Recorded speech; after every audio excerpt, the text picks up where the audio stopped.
today's webinar.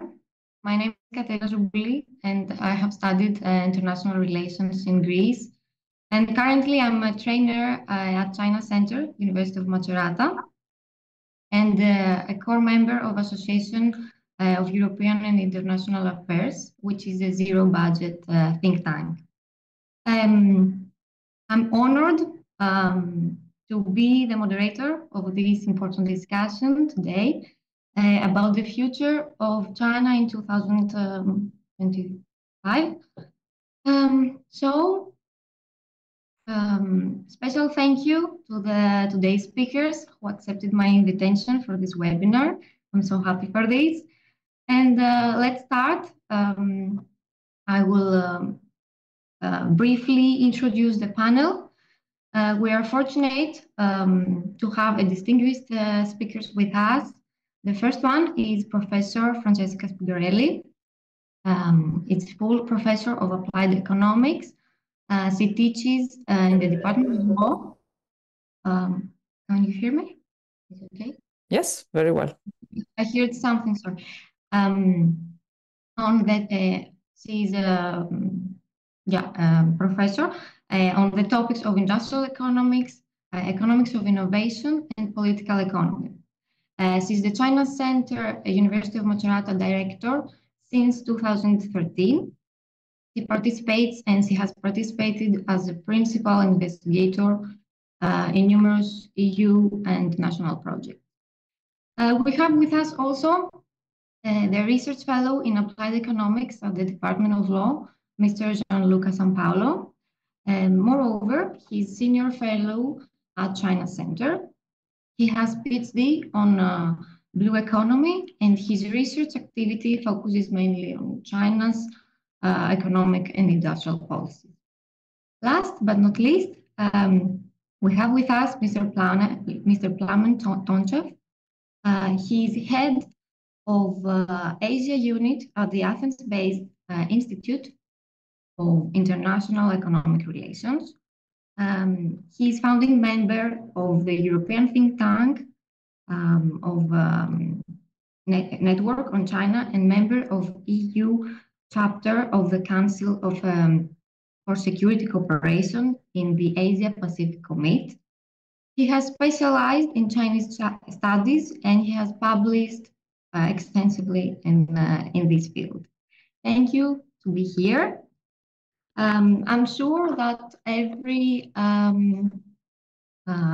speaker brings a unique perspective to the table, ranging from China's domestic policies to the international strategies, making this hopefully making this discussion all more insightful.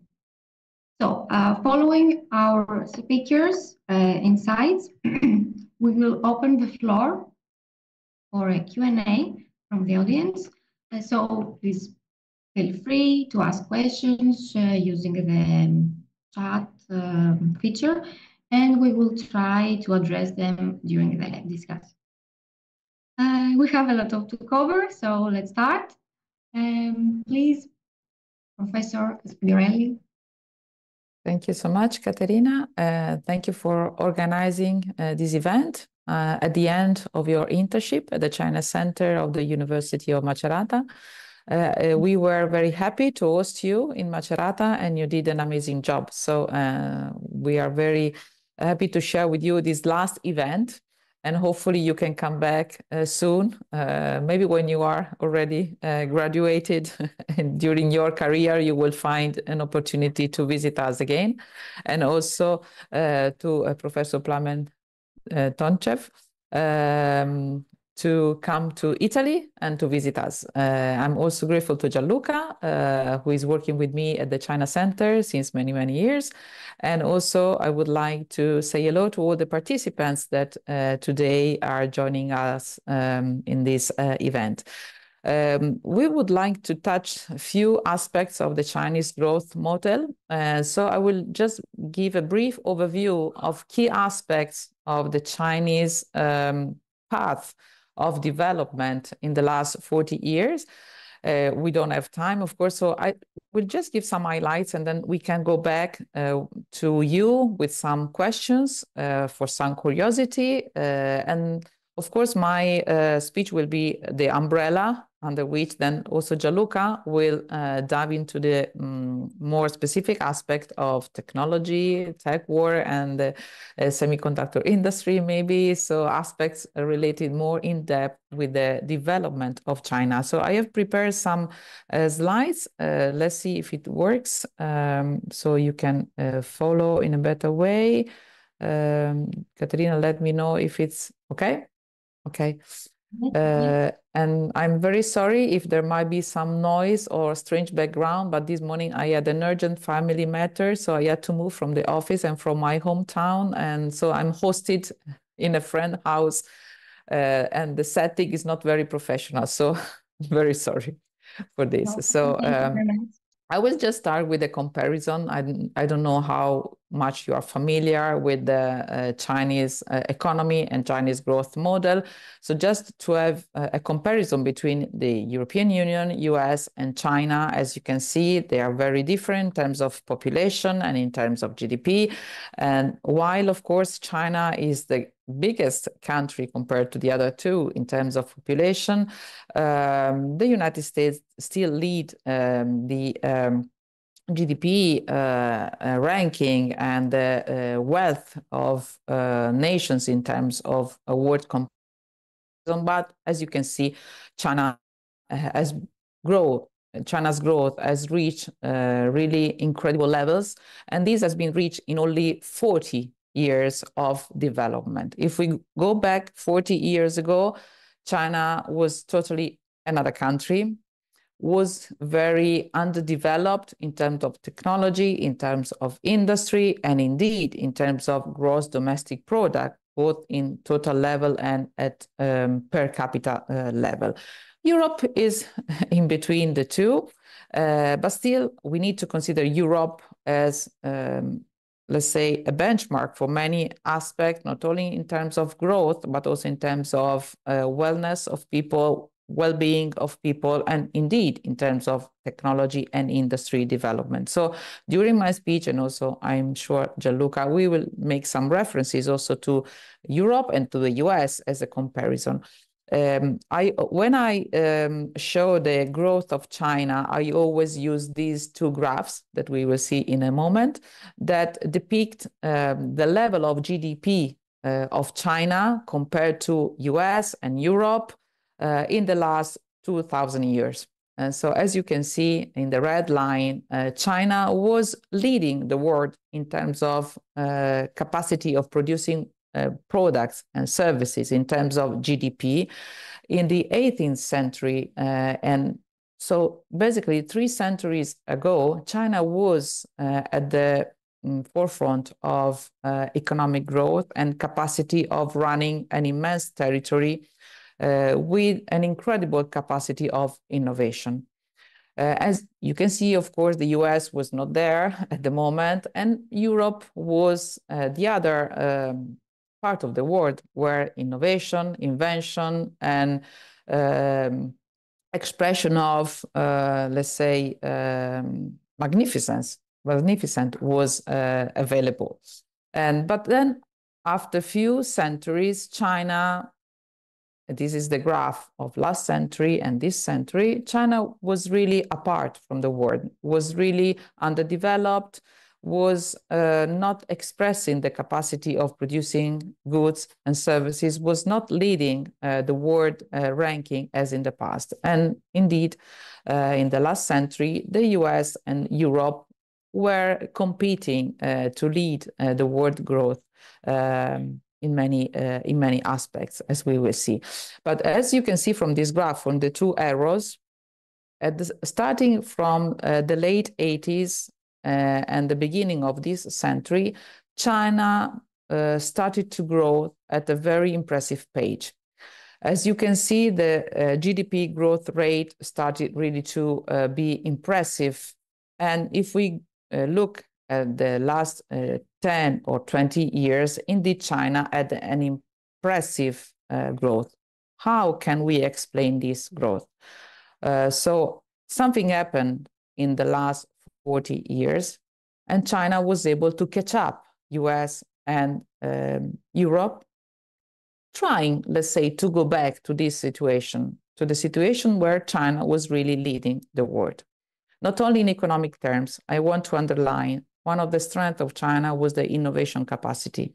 Many of the innovation that we still use nowadays can be related to China. We don't have time to mention, but paper is one of that. So even very simple tools that we still use nowadays were invented in China many, many years, centuries ago.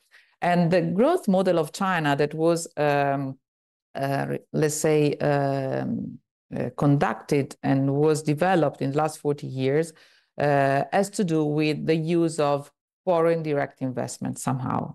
These two graphs, as you can see, depict outward FDI, so investments from company based in China going outside the world, and inward FDIs. The light blue depicts the trends in flows of investments, and so money, capitals, technologies, knowledge attracted to China.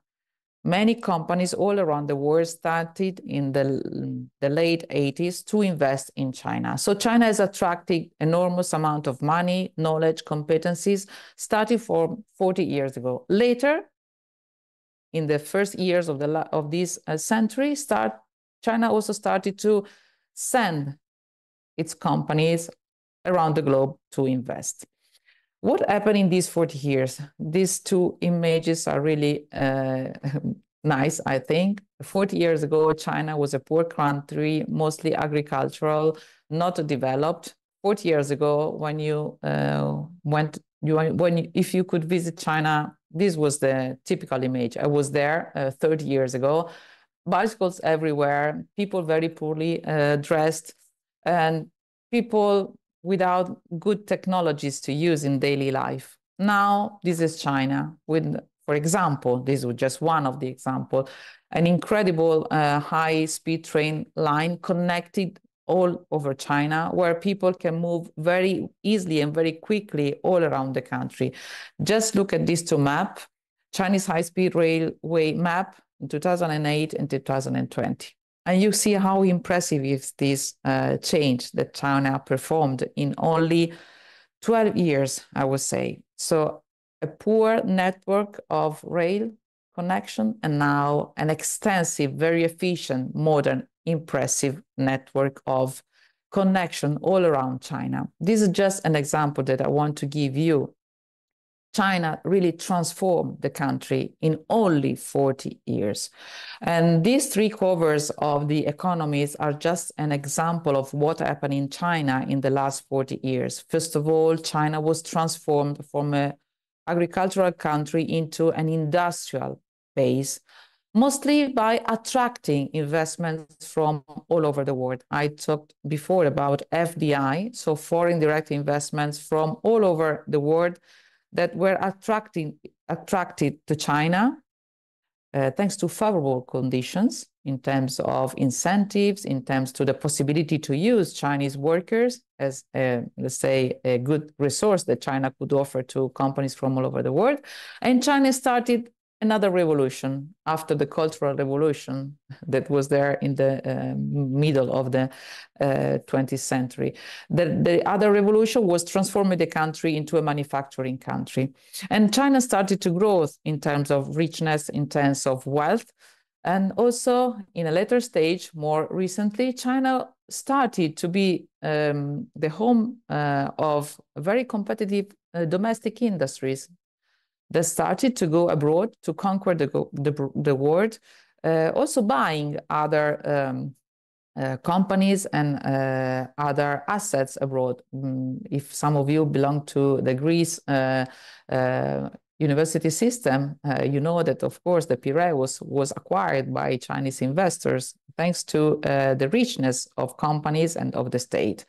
The last cover is about the capacity of China later to become a leader in innovation, and Gianluca will dive into this aspect, I'm sure. So in just a few years, we moved from a poor agricultural country where workers were sitting in tractor and wearing the suit of a worker to a country that is really leader in innovation. What is the secret of this successful transition? We think that the secret is related to the way that China used to approach structural change.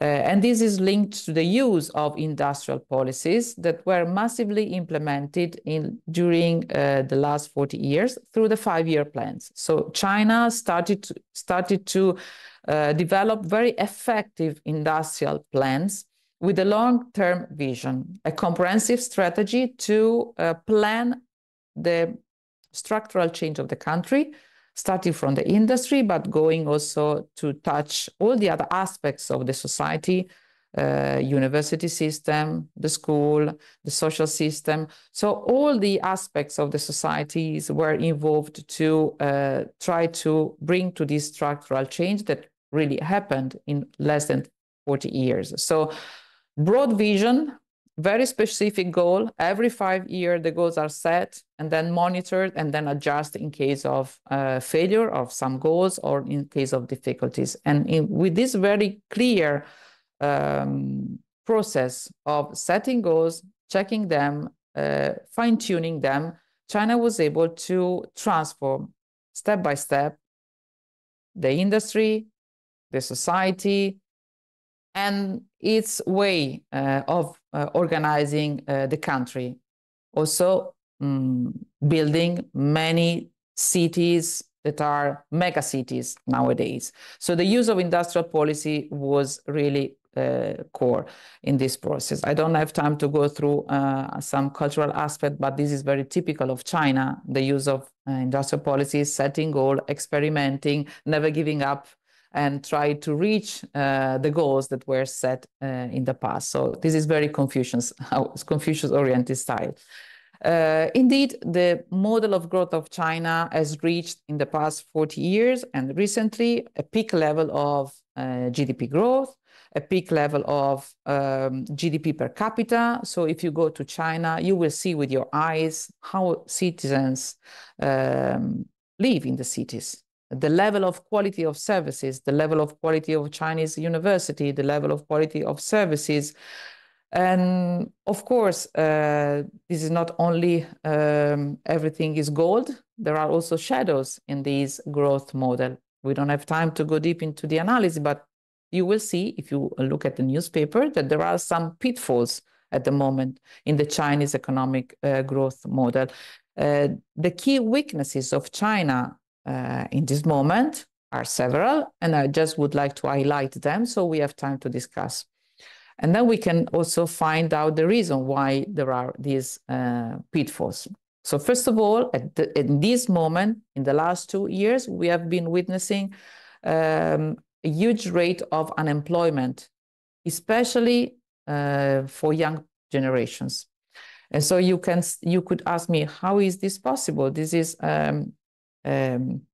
let's say, a country where the Communist Party of course, is leading the country. So how can a Communist Party accept that there is unemployment, especially among the young generation?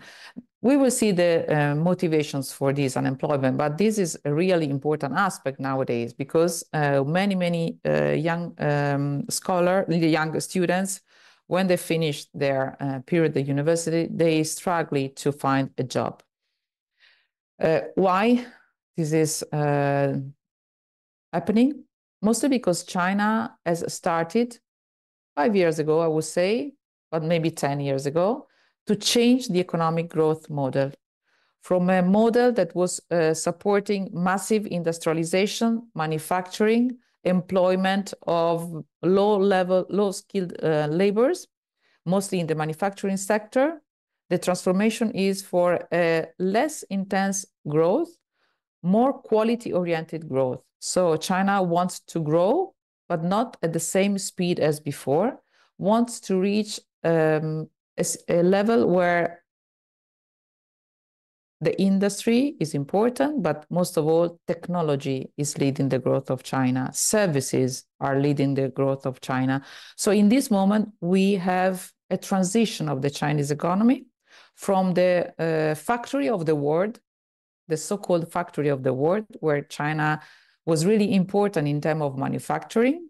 The state, the industrial plans that we have now, the 14-year plan, but also the 13 5-year plan, has been promoting a shift of the economy. And when you change the economic structure of a country, indeed, you have unemployment. This is a temporary unemployment, but it will take time to transform China into a totally mature country, into what the so-called, and Gianluca will go back to this, I'm sure, the so-called supremacy of China in technological terms. So China would like to become, by 2049, this is clearly said in the priority of the government, by 2049, would like to become a leader in world technology. To do this, you need to transform the economy. And young unemployment is now what they have to pay in terms of sacrifice of this generation of people that maybe have knowledge and skills to be employed into a different industry compared to the industry that China now is promoting. That is high-tech industry, biotech, software, digital technologies. So this is a key point in the weaknesses of the Chinese growth model. Another weakness, another fragility is the collapse of the housing sector that we have witnessed in the past 2 years, maybe. You know that every country, when the country reached a peak, as it happened in the United States, as it happened in the EU, there is a bubble, housing bubble. And this is happening in China. So it's not just because China growth model has a problem. It happens in any kind of mature economic system. The housing sector had driven the growth of China. Imagine the creation of many new towns in the past, of mega cities. So a huge growth of interest in the housing sector, a huge investment of public money and private money in this sector. And in this moment, we are witnessing some tension in this sector with the bankruptcy of leading companies in the housing sector. This is one of the weaknesses. The other weakness is the local public debt. So local provinces of China have a huge debt that they have accumulated in the past, also because of the COVID, of the necessity to handle the emergency of the COVID for 3 years. China's experienced a very long lockdown with a very strict regulation to test people for the COVID and to build new hospitals.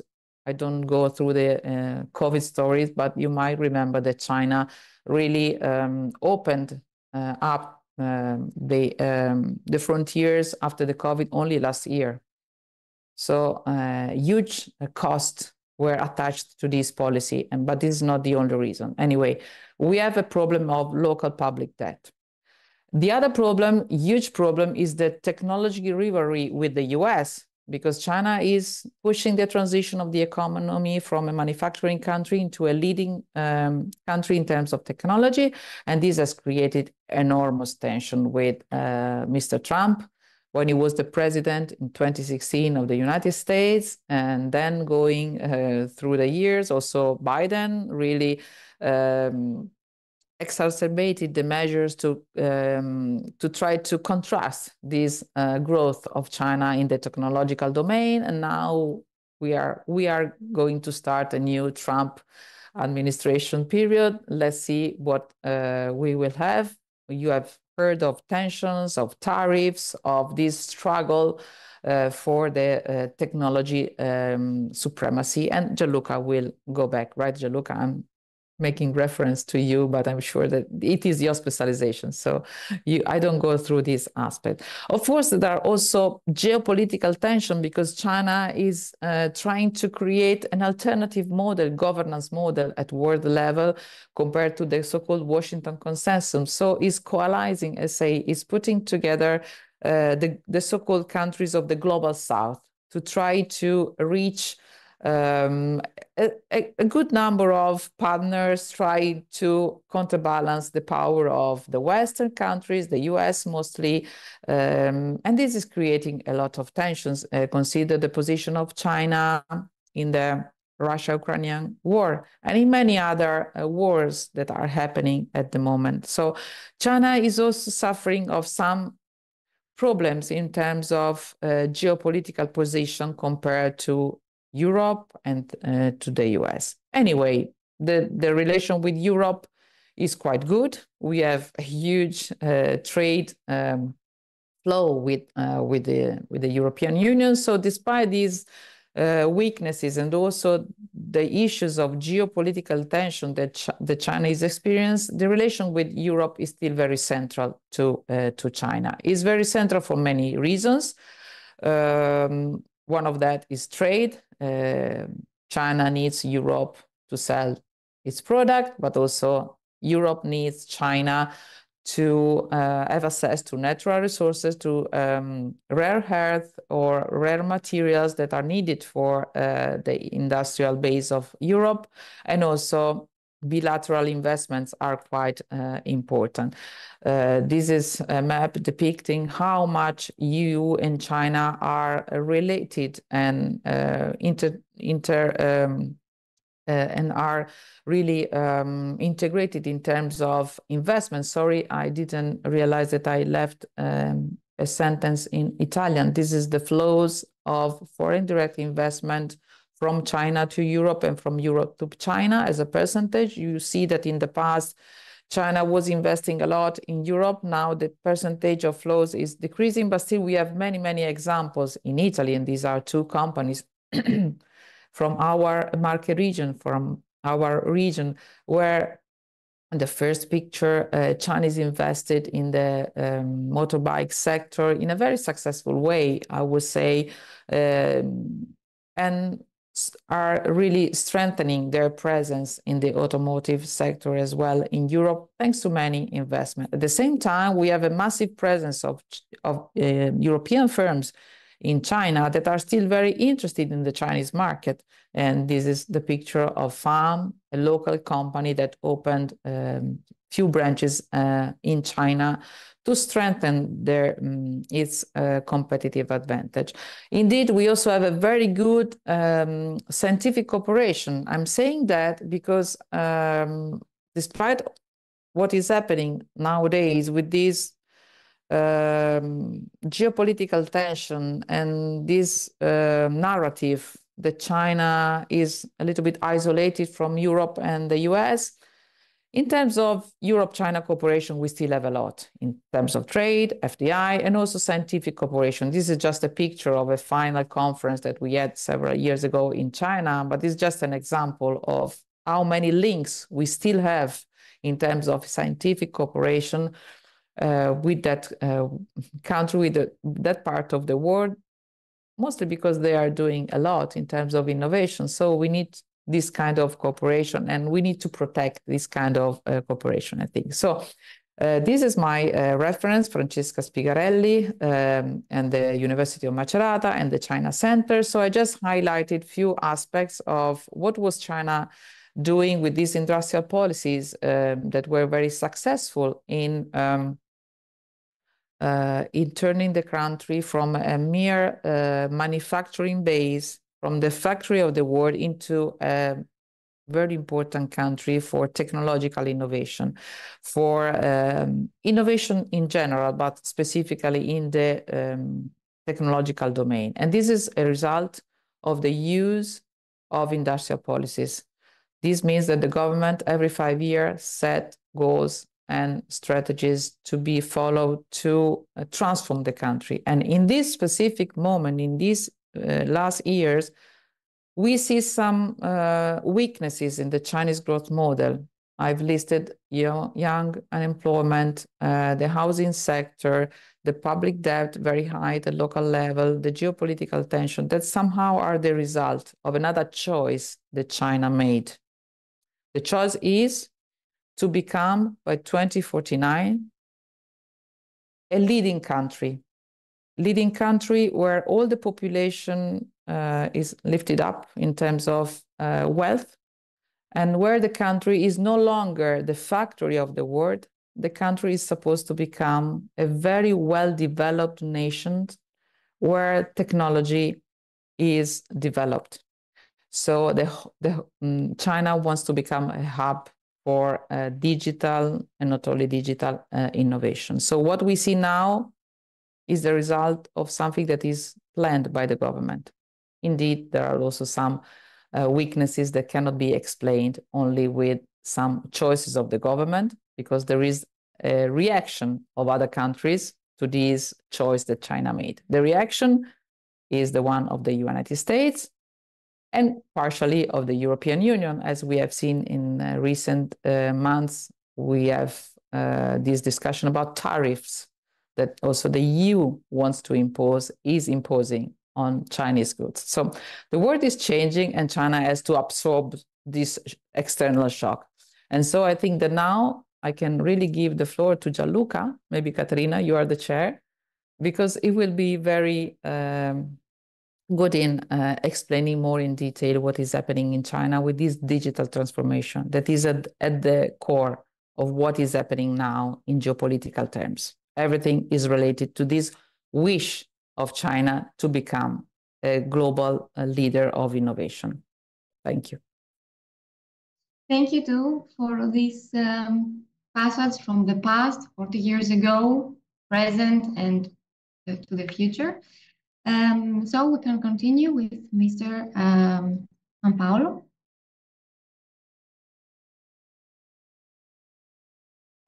Okay, can you hear me? Can you see the screen? It's everything okay? Perfect. Thank you, Caterina, for the organization. I also would like to thank Professor Spigarelli for this very descriptive and argumentative outlook on which I will build upon. I'm today in charge of bringing some insights on how China will play out in 2025.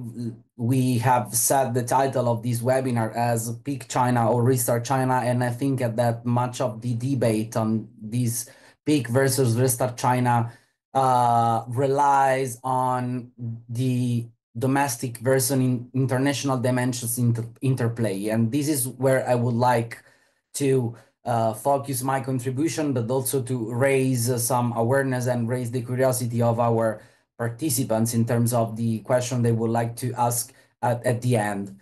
So as to start,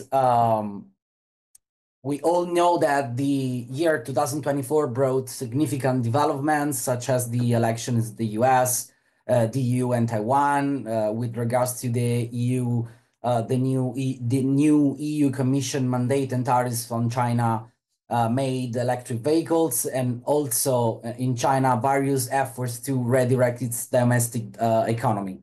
And as we step into 2025, marked by the returning of the second era of the Trump administration, we can expect that both the transatlantic partnerships and the future of China-EU relation, but other geopolitical challenges are set to remain for the next year to come.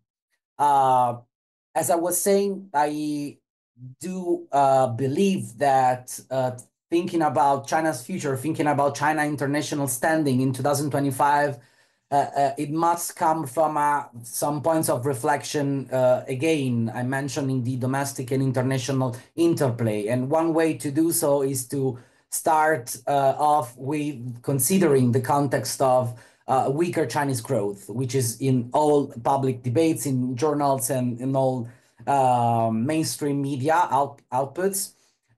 This is true. Despite years of growing international exchanges, China's economy remains substantially less integrated into the world economy than, for example, the US or Japan. Its dominance in industrial export that can lead to an overestimation of its global role, because its economy remains more isolated than its manufacturing prowess can suggest.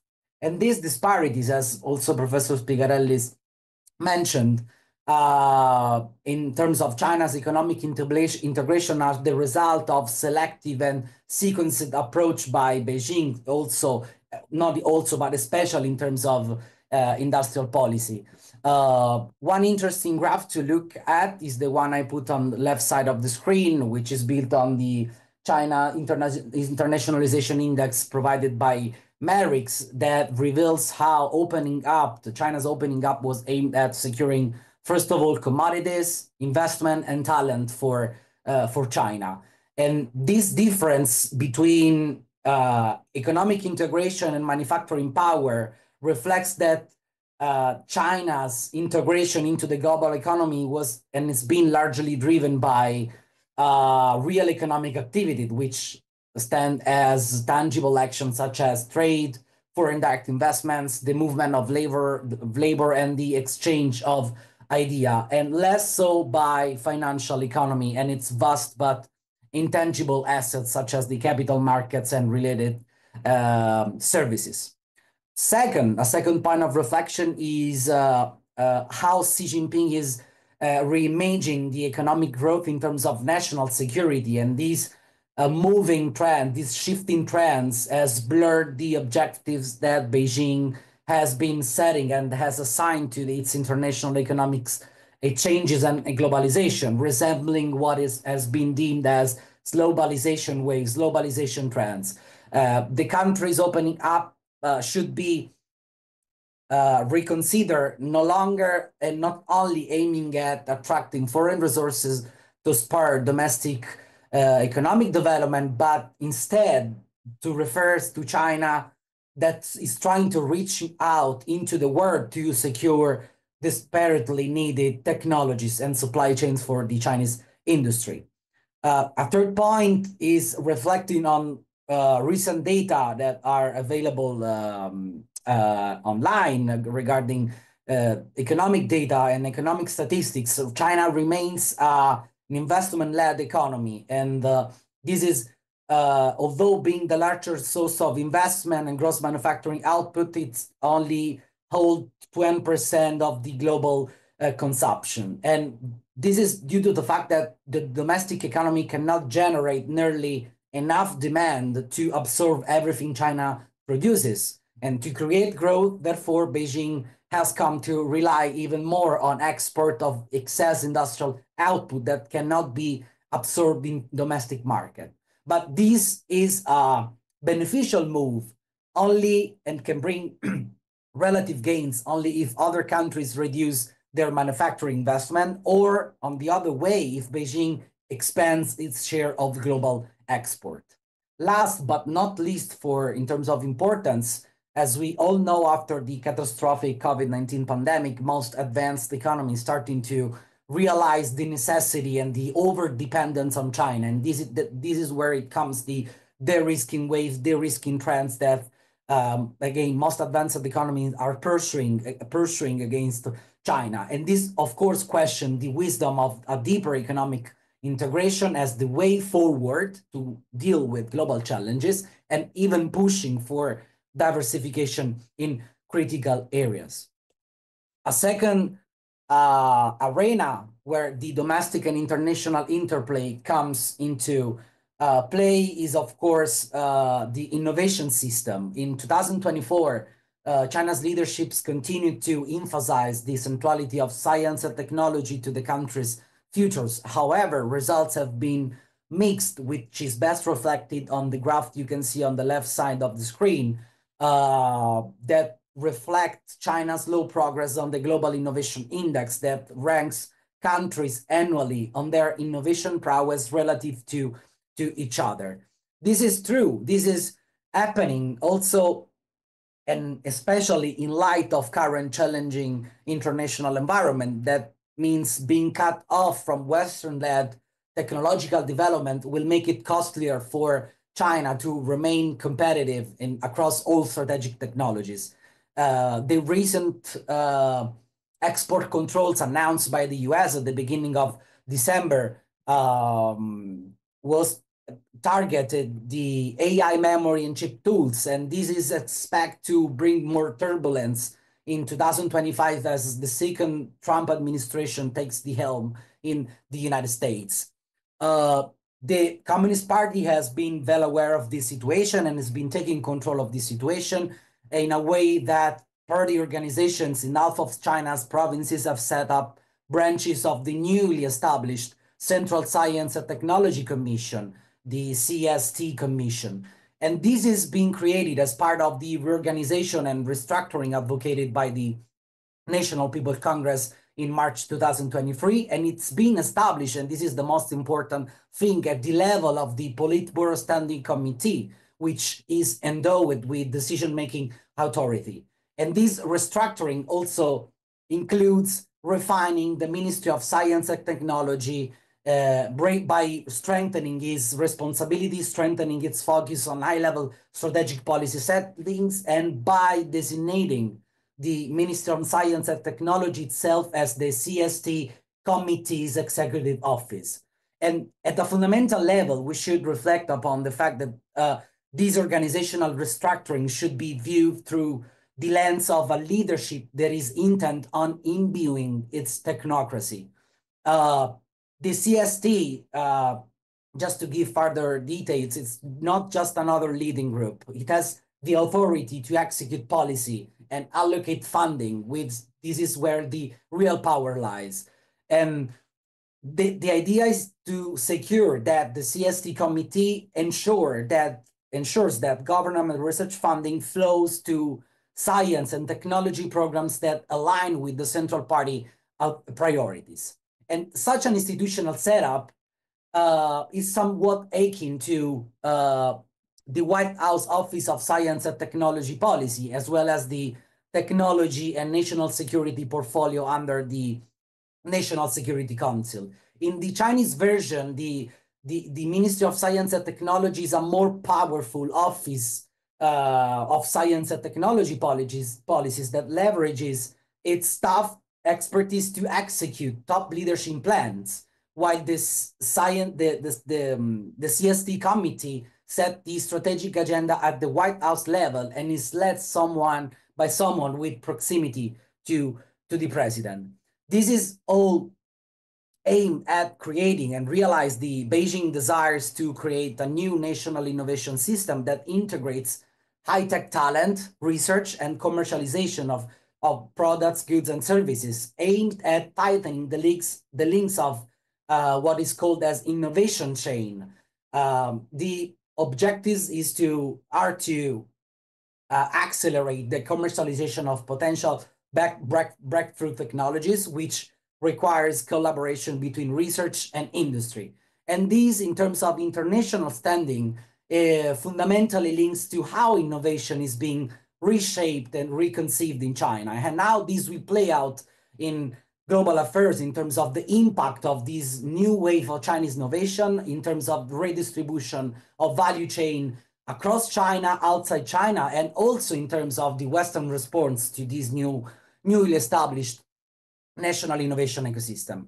Two direct output of this national innovation system are for sure two key strategic sectors, such as the artificial intelligence and quantum, that are both arenas for a sort of race for dominance, race for supremacy. They both hinges upon one of the most strategic sectors nowadays, which is at the core of the trade war. And I'm calling here semiconductors and all the semiconductor devices that run these high capital intensive and computing intense capacity of machines.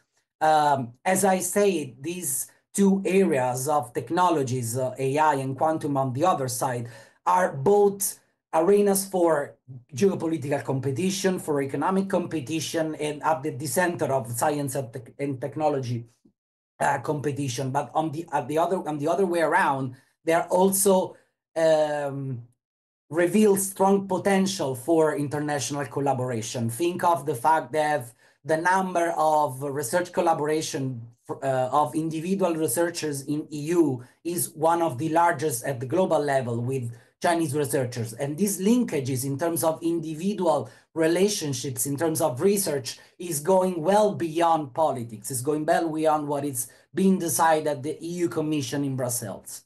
On the other side, quantum technology, we don't have the room and space for digging into it, but I can provide further details upon request, are expressing an extreme potential for reimaging communication infrastructure. And again, China has the technology while the EU has the research capabilities for walking this path together. It all depends on how politics and technology are being conceived in 2025. It all depends on the transatlantic partnership the EU is reimaging with the United States, and it must be seen also in how China would like to approach these two strategic sector at the level of the global arena. One last point of reflection concerns the recent held China's Central Economic Work Conference, which is by far the most important economic and financial venue in the technocracy and the policy making of Chinese government. These are all the 9 policy priorities that were set up at the beginning of December. Of course, we are not going through all of these. I would just like to focus our attention on the high level opening up, because over the past year, China has adopted a systematic approach to attract foreign investment and boost trade, reflecting, in my opinion, its commitment to high level opening up and economic reform. The State Council plan to promote high quality and high level opening up highlights initiatives such as improving market access, ensuring a fair competition, streamlining administrative procedure for foreign invested enterprises, and also reducing the negative list for foreign investment and expanding pilot programs in critical areas so far deemed by the Chinese government, such as telecommunication, medical services, and advanced manufacturing. Other, of course, than providing financial and tax incentives for foreign invested enterprise in designated sectors. And these mechanisms are run to support international business operation. These efforts are set to align standards and foster partnership between domestic and foreign firms to further underscore China's focus on creating a more inclusive and collaborative business environment. Overall, if we want to sum up and concise our this discussion, what should we expect in 2025? As 2025 unfolds, we can anticipate that the success of China in managing these domestic versus international interplay depend on much of this ability depends on the government's capacity to balance short-term stimulus with long-term structural reforms, especially in the way domestic economy is conceived and how the domestic economy behavior influence its international standings. To imagine what we could expect in 2025, I just brought 2 screenshots from probably the most influential journal in terms of geopolitical affairs and international affairs, which is International Affairs. I don't know if it's too small, but the first 2 titles in the reading list concerning China are an article from Eikenberry mentioning 3 words: the West, East, and South, and the competition to shape a global order. So we should start thinking of a multipolar order that is gaining ground. And another big event would be of course, the Sino-US rivalry, not only in terms of technological developments and not only in terms of trade war, but also, and probably most importantly, and as an hidden gems would be to see how the Chinese model will play out against a Western model that is showing some signs of decline. I'm sorry.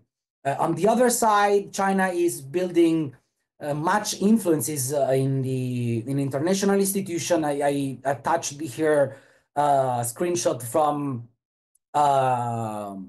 news and media from main think tank around the world, mentioning how the model of China is building resonance, is building awareness across international norms, international standards, and of course, international institutions. And this is reported to have a measured impact in terms of global governance that is most apparent in four major issues such as global health, internet governance, climate change, and development finance. If China's economy continues its long-term growth, it will increasingly shape global governance, gaining influence in institutions like the World Bank and the UN while bolstering China-led organization.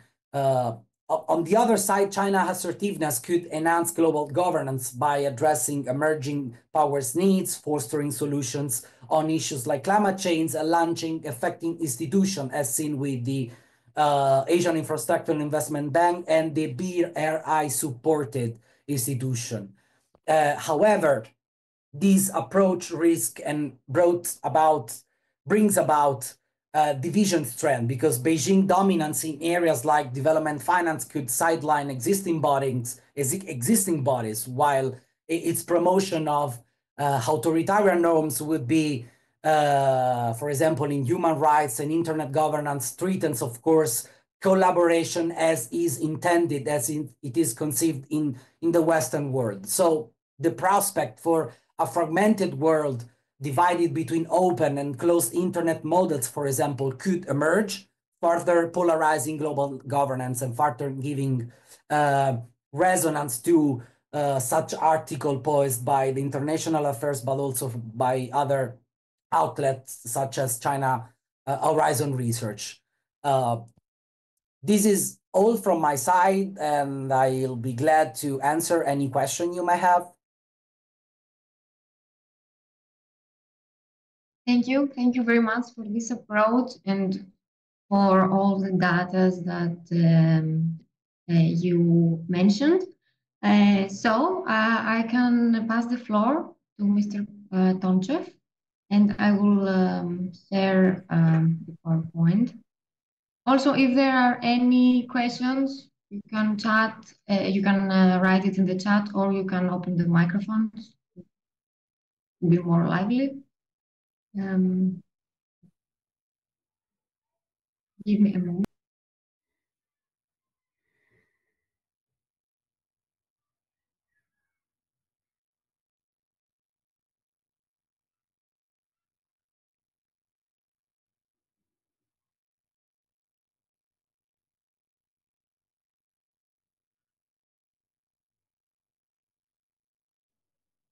Katerina, you're sharing Professor Tonchev's presentation, right?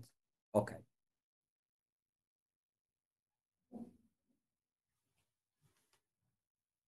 I can't hear you. You're muted. You're muted. Okay. All right. Yes. Can you see? Okay. Yes, I can. Okay. Full screen and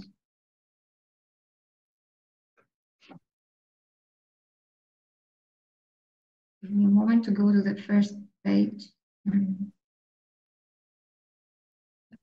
Okay, let's start. Okay. Can you hear me? Yes. Yes. All right, then. Thanks very much for the invitation. And of course, thanks very much for the pleasure of being on the same panel with Professor Spigarelli and Dr. Sampaolo. I was very much interested in their points, and I took some notes as well. Let me quickly go through my presentation, which will focus on some different issues of, let's say, the triangle between China, the United States, and Europe as well. Thanks, Katerina, for running my brief slideshow, which is meant to highlight the key points which I intend to make. As a couple of introductory remarks, and I will be speaking more about politics and geopolitics as well, I think it's become quite clear that the post-Cold War era is over. We're now moving towards a multipolar world in which the United States is no longer the indisputable superpower, with China as its key challenger, Westminster democracy in decline, the West is on the back foot, and a long list of middle powers are claiming a more prominent role in the emerging global setup. And the second remark is that ahead of Donald Trump's return to the White House, we are all speculating about his second term of office. Although the broad contours of Trump's foreign policy are slowly taking shape, we have yet to see what exactly it will look like. And given Trump's unpredictable behavior, it is quite likely that there will be twists and turns in the United States' posture vis-à-vis China and Europe over the next 4 years. Let me see. We have the second slide, which is the one I will be talking about. There's nothing revolutionary in my slides. I just wanted to highlight some key points that I will be making in order for the audience, to follow what I'm saying. On trade wars, we have to get accustomed, to the idea that we've had trade wars forever, but they may become even more severe under Trump 2.0. And I think that Trump has been speaking about raising tariffs on Chinese imports up to 60%. I don't know whether this is a true statement or whether this is part of a negotiation strategy aiming to wrench concessions from China. At the same time, I think there are indications that the tariff lobby in Washington, D.C. appears to be pretty strong at present, but the broader American business community still sees a lot of opportunities in working with China. So let's see how things will go with Trump's tariffs on Chinese goods. But I would say that even if US tariffs are raised considerably, there's broad consensus within China itself that a massive tit-for-tat response should be avoided. While Beijing would not accept new tariffs passively, it would also seek ways to circumvent them, or it is likely to consider some other strategies. What other alternative strategies could Beijing possibly consider? Of course, it is quite likely that if Chinese exports to the United States are reduced because of raised tariffs, then there will be increasing flows to the European markets. And this is something that we in Europe should be prepared to face. Yet another strategy would be for China to consider devaluing its currency. So is a renminbi devaluation in the cards? This is a legitimate question because this is already happening. If you look at the figures from the last semester, or rather the last quarter of 2024, the renminbi has already softened against the dollar by something like 4%. On the other hand, China cannot fully offset the impact of high US tariffs through yuan devaluation for at least two reasons. First, if the Chinese do devalue their currency, Trump's administration is likely to push back. Let me remind you of what happened exactly 40 years ago in 1985, when the United States had a huge trade deficit vis-à-vis Japan. And then the Reagan administration imposed on Japan to appreciate the yen, the Japanese currency. I don't think this is likely to happen this time around, but certainly the United States would push back against a renminbi devaluation. And secondly, you see, China has this strategic objective of internationalizing the renminbi in its de-dollarization drive. So if the yuan is too soft, this would actually be a step backwards, and I don't think that's highly likely. Yet another alternative strategy for China in order to address high US tariffs would be to boost its domestic consumption. And in fact, boosting domestic consumption has been a key objective of the Chinese authorities, but it hasn't been an easy task. In fact, domestic consumption in China remains rather weak for reasons that we could discuss later on. I would say that at this stage, China's economic growth model that Professor Spigarelli spoke about depends too much on exports, possibly because of the real estate bubble, of course, possibly because of the weak domestic demand, but China depends too much on its exports to, I would say, to an extent that somebody could speak of China's export addiction. At the same time, it is also true that China keeps upgrading its technological prowess, its technological capabilities, and we can see this in, if anything, in the electric vehicles which are flooding Europe, and if not just Europe, I would say the entire world. In terms of geopolitics, the relations between America and China, I would say that they're likely to remain highly fraught.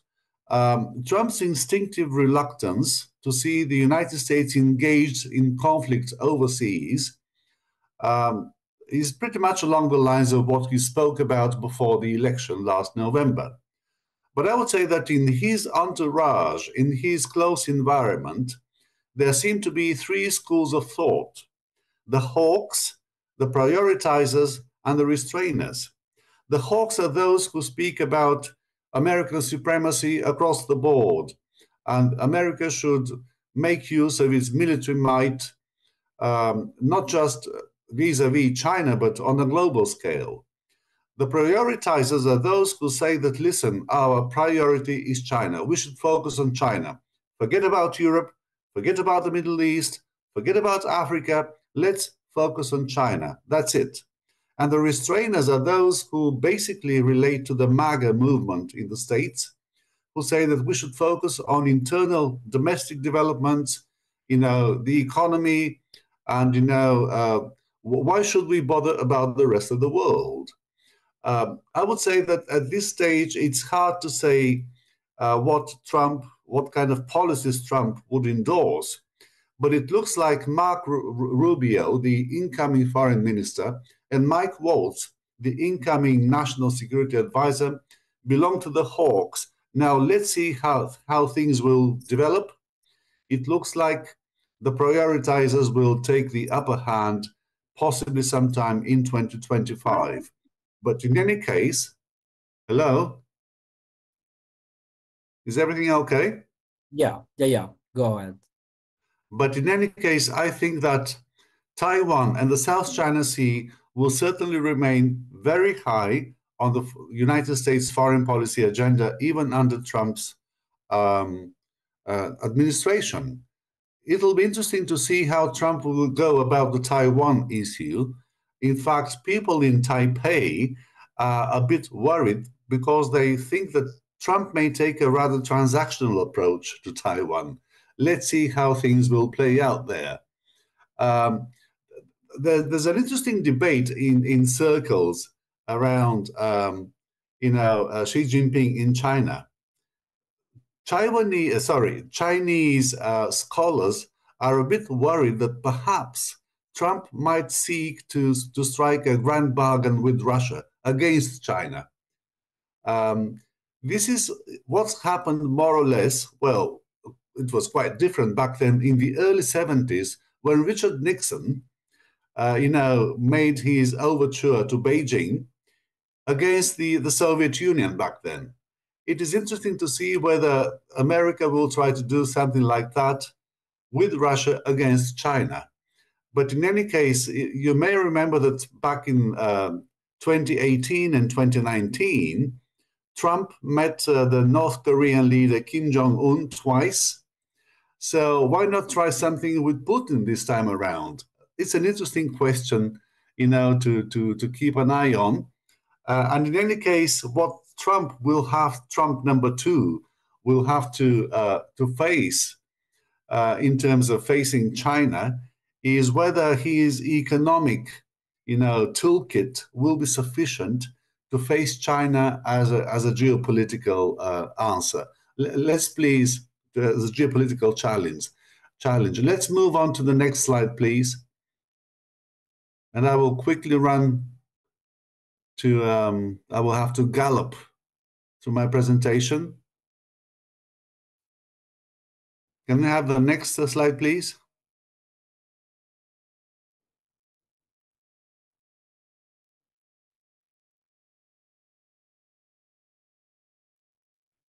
No, Katerina, I think it's better off if you put it in full screen mode. And you just use the arrows to go back and forth through the presentation. Thank you.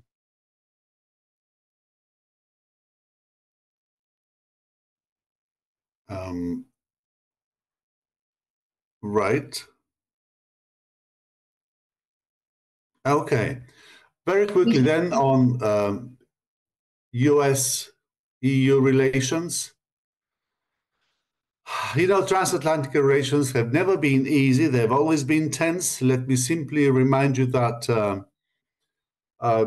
Joe Biden, who was much friendlier to Europe, in fact introduced the Inflation Reduction Act, which is a huge problem for Europe as it attracts European businesses to the United States. And let me remind you of the Draghi report, which was released recently. It will have to be taken very seriously. We will have to consider having a meaningful industrial policy in Europe. Are we to expect raised higher tariffs imposed by Trump on European goods? Yes, it is very likely because Trump has never been a big friend of Europe. In fact, in July 2018, he even called the EU a foe, okay, a rival, an enemy. So we have to be ready for that. But at the same time, I would say that despite all the frequent spats between America and Europe, we share a lot of concerns, common concerns about China. Americans and Europeans are largely in agreement on China as a formidable economic competitor and a systemic rival. And both Americans and Europeans fume at trade-distorting subsidies provided by Beijing to Chinese companies. Americans and Europeans are on the same page with regard to increasingly difficult access to the Chinese market. Now, political relations are expected to remain bumpy in 2025, even though Russia's invasion of Ukraine brought Americans and Europeans closer together, and it even led to an even larger NATO with the accession of Finland and Sweden. And yet transatlantic relations will remain, tense. Trump's America First posture from his first term is expected, to be repeated over the next 4 years. Trump has consistently accused Europeans of free riding in terms of our military expenditure, and he actually has a point, and not just Trump, but all the American presidents have been saying that you Europeans, you find it very convenient to sit under the US security umbrella and spend money on your social welfare, your social state, and all that. And they have always put pressure on Europeans to increase our military expenditure. I would say that this is a valid point, and in fact, as you know, there's an ongoing debate within Europe on exactly how much we could invest in European defense industry and raise our military expenditure. Of course, Europeans are concerned about a hasty ceasefire in Ukraine under Trump's pressure, and under what terms there could be such a ceasefire. And there's always this debate on whether or not Trump, in his transactional, predisposition, could seek to strike a grand bargain with China. And if he does that, where will Europe stand? I think it's yet another interesting question to consider. Let's move on to the next slide, please, on EU-China relations.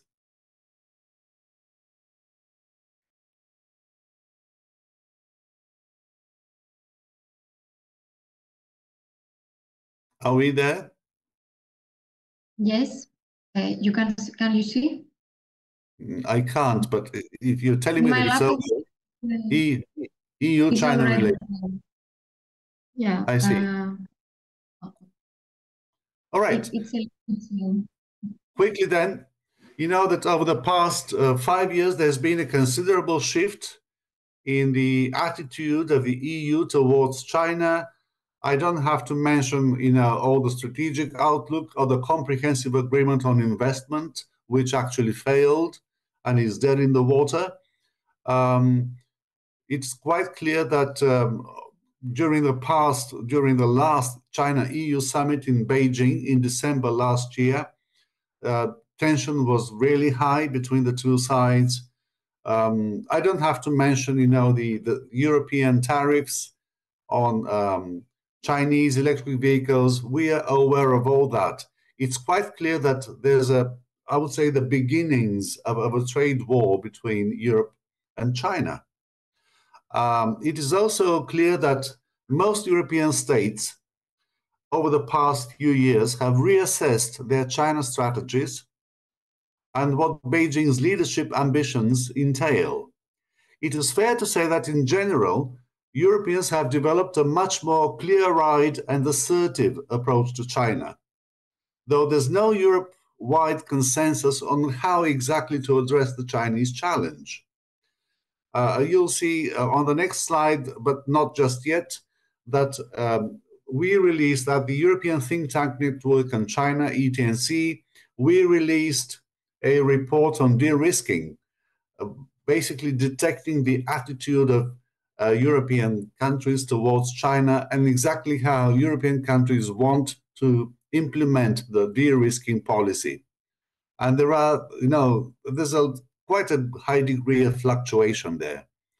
And of course, recently the EU adopted the 15th sanctions package to limit Russia's ability to wage war on Ukraine. And this time around, a number of Chinese companies supplying drone components and microelectronic components to Moscow's military machine have been included in the list. I would say that in its relationship with China, Europe is between a rock and a hard place. We definitely need Chinese green tech. At the same time, we have to grapple with the geopolitical challenges posed by Beijing's vision of a new world order based on very different organizing principles and values. It is quite clear that China's support to Russia has poisoned Sino-European relations, because Russia's invasion of Ukraine calls into question the entire security architecture in Europe. And this is an existential challenge for the EU. There's a debate in Brussels, and I would say big European capitals, whether the triple definition of China as a partner, competitor, and systemic rival should be expanded. Perhaps a fourth component should be added to this definition, and this component should relate to China as a security threat. But at the same time, we have to admit that the EU and China have a lot of common ground to step on. And the key point here, of course, relates to the Paris Accord on combating climate change. And with Trump back in the White House, the United States may pull out of it once again. So this will have to bring Europe and China closer together on this existential challenge called climate change. The next slide, please. Can I ask you, what slide are you seeing? Because I have another slide and I think you see something else.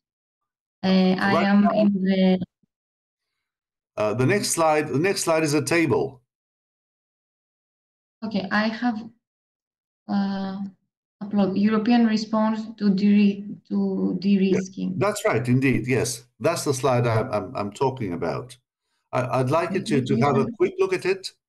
Basically, you'll see that we've broken down, or the European countries from our sample into 4 groups. And you'll see that they all have different attitudes towards how we should implement the de-risking policy.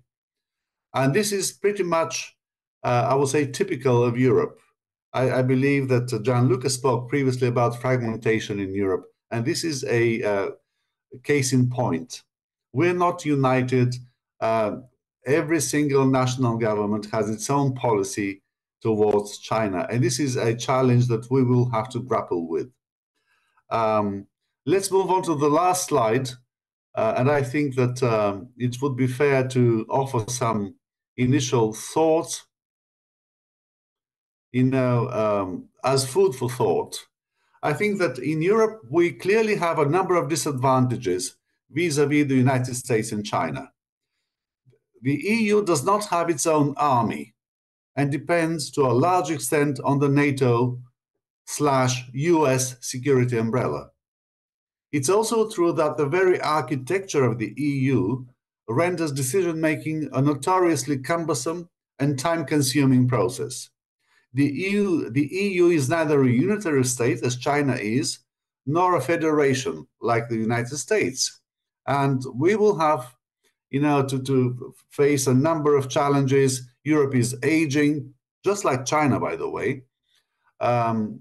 We are on the back foot. There's no hiding it.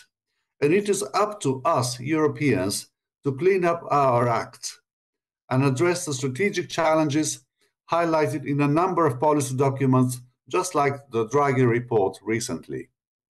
Europe will have a diminishing weight and a different mission down the road over the next 4 years with Trump in the White House. But of course, we still have some assets. If anything, Europe is a huge market. And both Americans and the Chinese are vying for our market.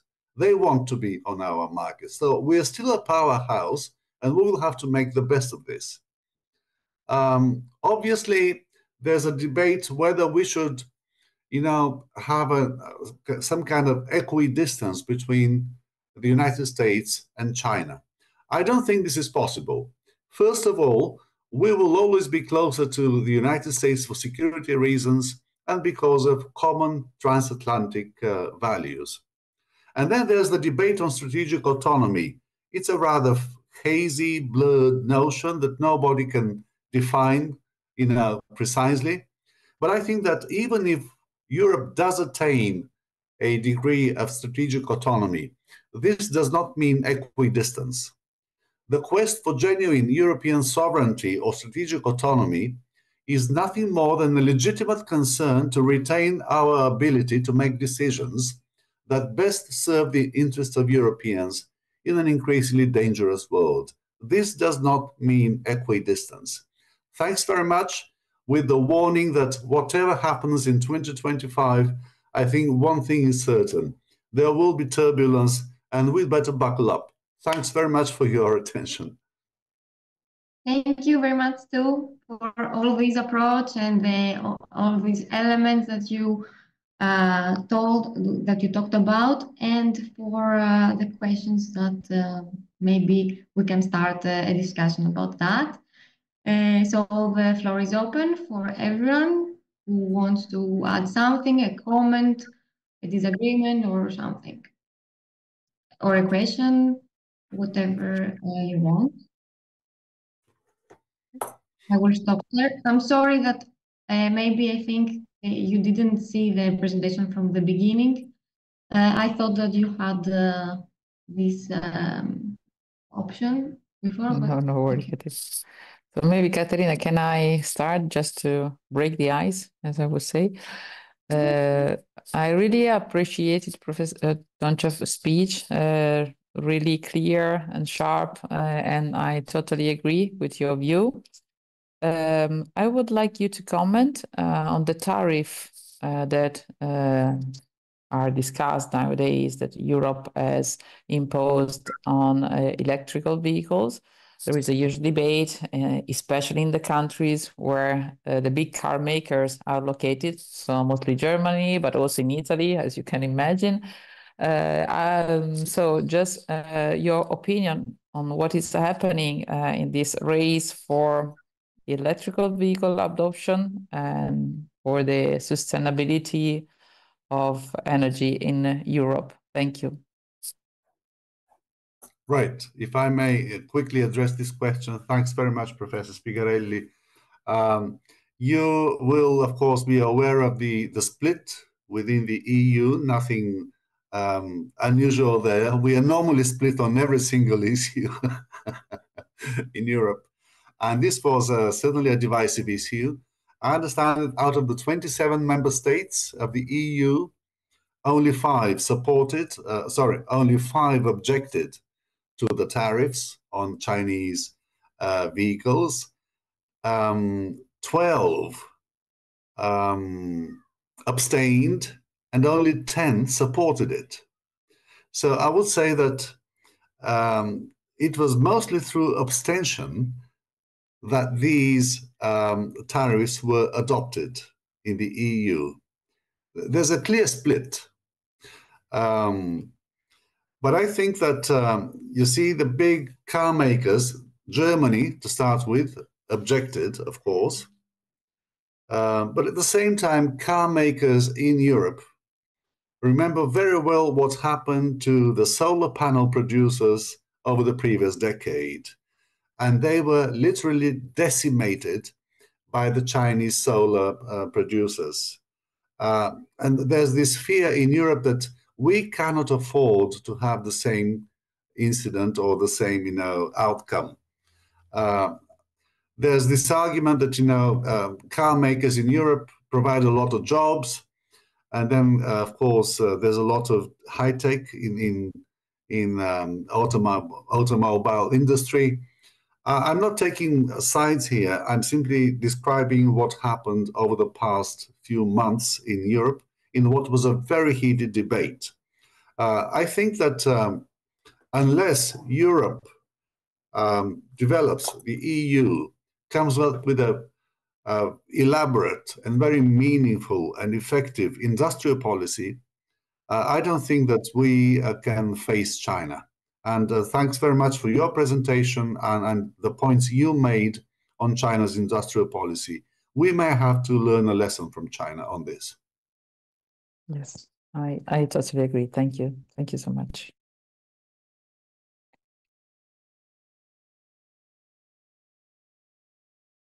Any other? Can I ask a question to Gianluca, maybe? And then we leave the floor to the others.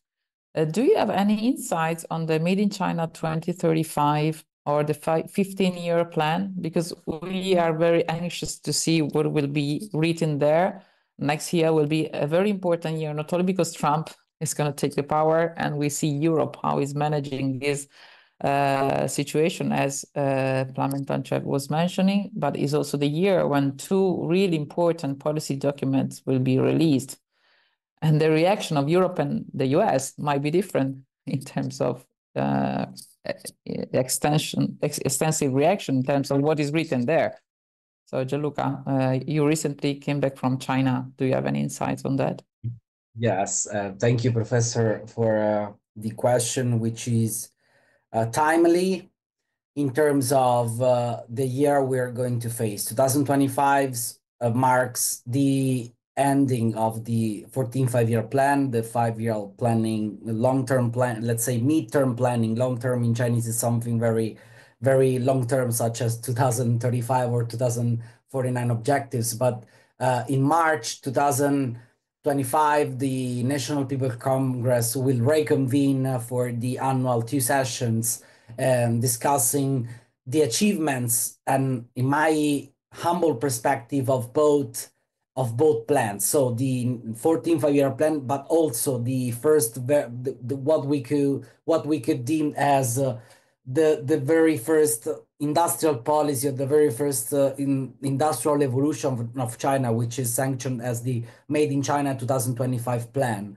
From recent commentaries, I have touched upon some worrying points, some concerning points on the perspective of China, the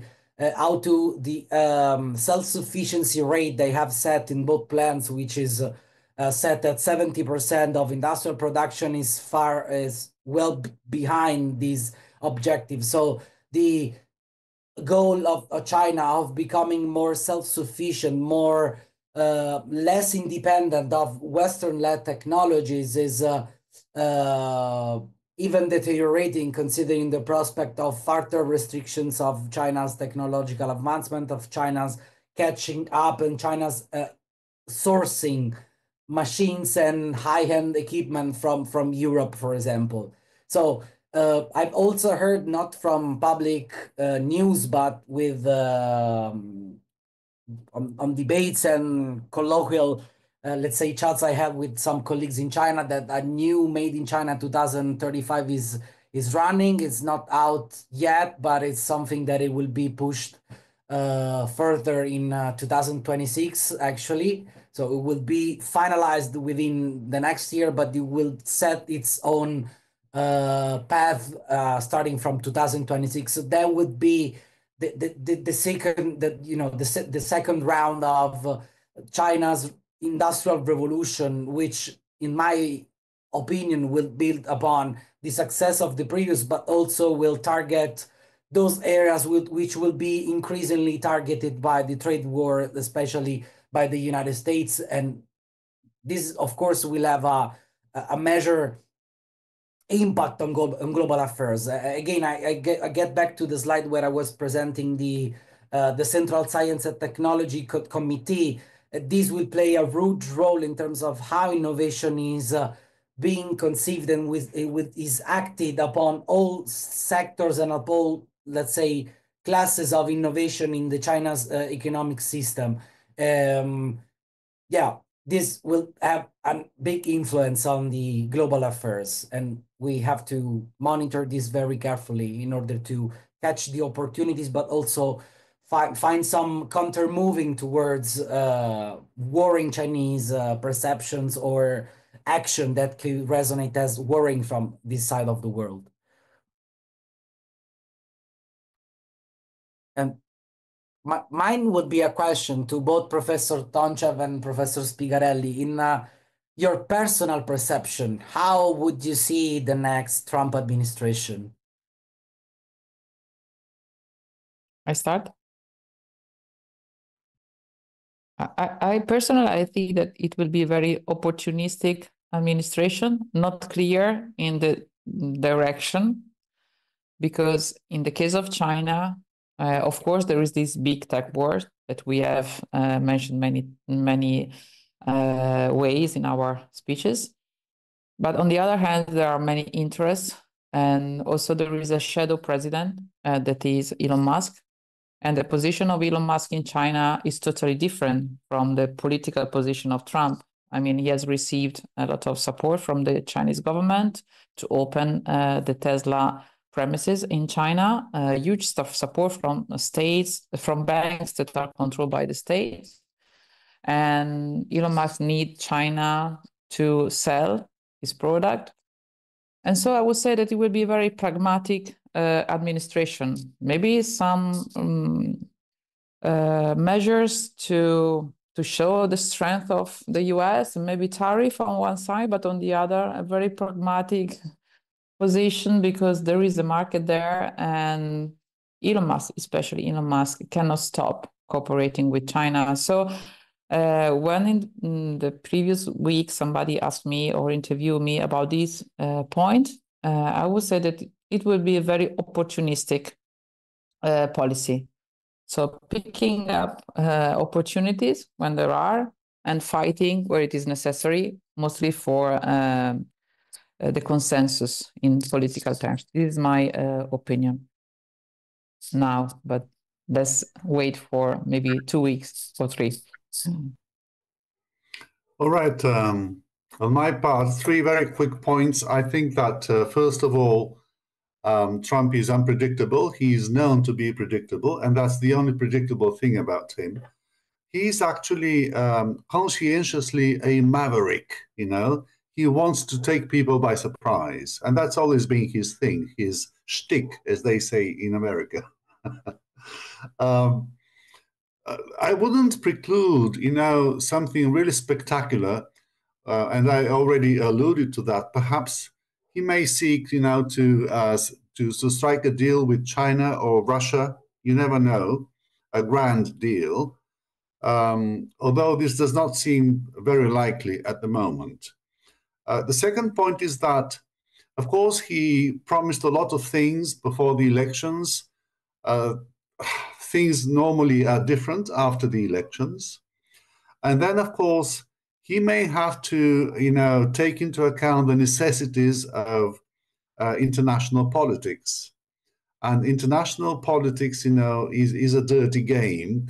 It does not listen to our wishes. Sometimes, politics tend to impose, other imperatives on politicians. Let's see. And the third point is that Donald Trump is the most aged president of the United States ever.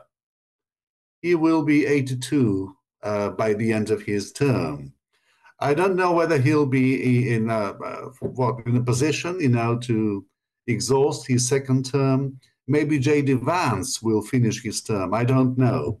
And one will have to look at J.D. Vance as well, who is a very different, species, if I may say so. Thank you. Thank you very much. We have also other two questions in the chat, and I will read it. The first one is from Nestoras Zohopoulos, and he's a junior researcher at IDOS, and he's writing, I would like to ask all panelists to what extent do they deem the EU could deter conflict in the Indo-Pacific militarily?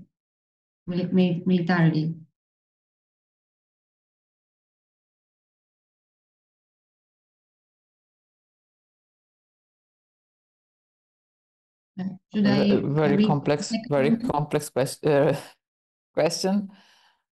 I don't see the EU having a huge real role in this area, especially because we don't have a real good cohesion in terms of foreign policy at EU level. There are single member states with different view in terms of foreign policy. So at the moment, I don't think the EU could play a real role. There could be some activities, some initiatives, but not a very effective policy from the EU. But I'm not a geopolitical expert, I have to mention. All right, my brief comment would be that, of course, there's the Indo-Pacific strategy of the EU, and there are 3 member states in Europe, the Netherlands, Germany, and France, who have published their national policies, or they call it guidelines in the case of Germany, on the Indo-Pacific. And that's it.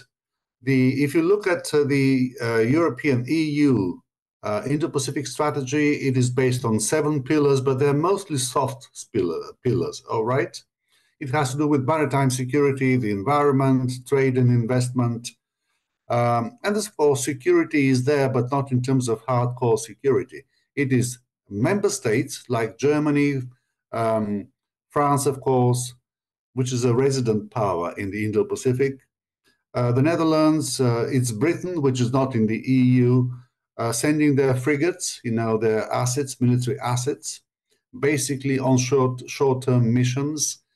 I do not think that the EU can play an active role in case there's a flare-up in the Indo-Pacific. Yeah, I agree with both professors' takes, and I would just add that the EU priority right now is carrying out successfully the digital and green transition, and the US set very ambitious goal in terms of digitalization with the target of 20% of semiconductors being produced in EU, and this is the top level priority the EU has. So everything it goes beyond this priority is gaining less attention from policymakers. The only way some catastrophic arena can explode and can light up would be to, in a utopic vision, allow me please, that building common path towards cooperation in third-party countries would be the only way to carry out different projects than military ones. So if climate change is a universal challenge, is a challenge also for that part of the globe, so the Indo-Pacific area. So why shouldn't we focus more on developing and building technologies and allowing communities to face and local governments to face climate changes instead of dealing with superpowers that want to take control over that area? So the long-held principles of the EU of cooperation is crumbling behind this new techno-nationalism way we are experiencing. But of course, there is a better way to conceive the future, but I'm not seeing any clue as the present is concerned. So I don't think any practical deterrence solution from the EU to that part of the globe. Thank you very much for the answers, and thank you also, Mr. Zogopoulos, for the question. The next one is Hisula Pithula, I hope to say it correctly. What was the pivotal point in China's history that made her go from middle-income economy to high-income economy compared to other African economies that stay stuck in the previous stage? I think that it's for every speaker, this question. I don't know. We go in the same order as before. Yeah, no problem. So I would say that there is not one single point. It's the totally different approach that China has used. So what I was mentioning before, the use of industrial policies that drove the implementation of specific policies related to the industry, to the society, to the education. I would say a complete set of policies that were enacted with the typical Chinese approach, that is experimenting in some areas, in some domain, and then reshuffling, readjusting, and then expanded to the whole country. And of course, the political stability that China has used as a strength into the development of these policies. Even other countries where the stability is huge, as Russia, for example, they were not able to structurally change their economy and to transform their industries as China has been doing in the last 40 years. So I would say that the use of industrial policies in the Chinese way. So this possibility also to use social economy with Chinese characteristic, that is quite peculiar, because China, for example, is promoting strong competition, domestic competition, to kill the weakest companies and promote only the national champions on the national stage and on the global stage. So it is very complex answer to give in just 2 minutes, but I would say the use of industrial policies in such an extensive way for 40 years in a row. I will try to answer this in 2 minutes. I would say that if there's one single factor that really contributed to China's spectacular growth over the past 40 years or so, it was the four reforms promoted by Deng Xiaoping back in 1978, right? Before then, before 1978, China was in a miserable state, okay? It was a sorry sight back then under Mao. It was Deng Xiaoping who promoted these reforms, and then China started growing spectacularly. But I would say that, again, to go back to Professor Spigarelli's point about China's growth model, it has very many flaws and at least question marks. China is not out of the woods yet, and it hasn't got over the so-called middle income trap. I don't think it's become a high income economy. It hasn't. It's still a middle income economy, and it hasn't got over the middle income trap. And something to pick a couple of points from Gianluca. I mean, what is shocking about China right now, its economy, it accounts for 35% of the global manufacturing output and only 12% of global consumption. And it has the highest saving rate in the world, meaning there's a lot of money in banks, which lays idle, okay? China floods the world, inundates the world with e-vehicles or whatnot, or the manufacturer, output. And in the country itself, people are afraid to spend their money. Okay, now that tells you a lot about China's growth model at the moment. And I think it's a sign of what one might call a middle income trap. Correct. Nothing to add to Professor Tonchev. It's right exactly the point I wanted to mention. The high income economy is not a matter of China. It's still transitioning to that dimension. It's still a middle income, if we can call it like that.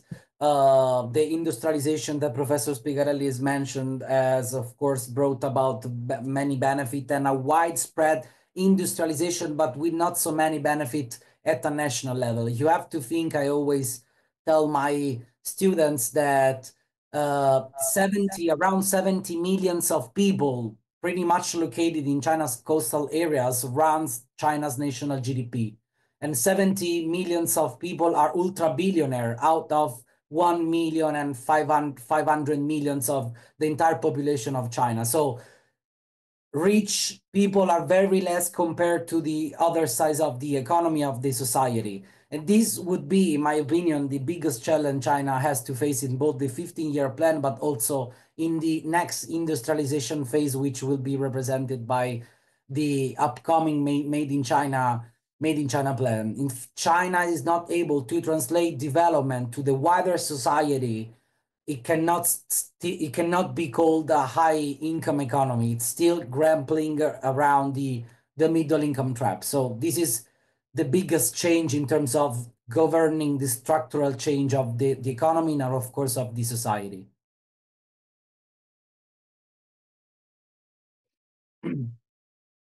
Thank you very much. Maybe she didn't meant exactly the income, but in general the progress that that China has done. Okay. Thank you so much for our speakers and for sharing their insights. And thank you to all of you for your questions and engagement. We hope this conversation helped you to deeply understand what lies ahead for China in the next few years. If there are any other last-minute questions, feel free to drop them in the chat. Otherwise, I will follow up. Professor Spigarelli mentioned at the beginning that I would like to thank you, Caterina, for organizing and managing all this, but also for the special commitment you have. You have proactively committed yourself to China Center, to its mission, and to the tasks that have been assigned to you. And we are very grateful to you, and we wish you all the best for your future and professional development. Thank you very much. It was my pleasure to be here and to organize all this and the other tasks that I did also. I also want to thank Professor Tonchev because of the great contribution. I personally appreciate it a lot, and I hope this is something agreed also with Professor Spigarelli. We would like to invite him. Yes, for in Italy. Joint event with us. And I hear from his pronunciation of my surname, I guess he can speak Italian because he pronounced it very properly. So I would like really to invite you to Macerata, to Italy. We can have an in-presence seminar if you wish this spring or when you can. It will be our honor to host you and to invite you. Please consider to come. I hope this is the beginning of a beautiful friendship. Yes, yes. And Macerata is the hometown of Matteo Ricci, Lima too, the Jesuit that went to China 300 years ago. So we have a huge tradition of relation with China from this perspective of mutual comprehension. This is what we need, a real comprehension of what is China, what China is doing. So we really like to invite you to Italy and to discuss in a very free way of China and of what is happening around the globe. Thanks so very much. Thank you. Great pleasure talking to you. Thank you. Thank you very much. I'm so happy for this connection. Yes, yes. And I hope that also the students enjoyed the presentation, and maybe they can come in presence. For sure, the Italians, when it will be in Macerata. Yeah. But maybe also the Greeks, because we have a direct flight from Athens to Ancona, that is our home capital city of the region. So right, it would be nice. Yes, we are very close. Yes. Thank you again for joining us today, and we look forward for continuing conversation and events in the future. Thank you so much. Thank you. Thank you. Have a nice day and a good Christmas Enjoy break. the day. Yes. Bye-bye. Merry Christmas. Bye. Bye. Bye.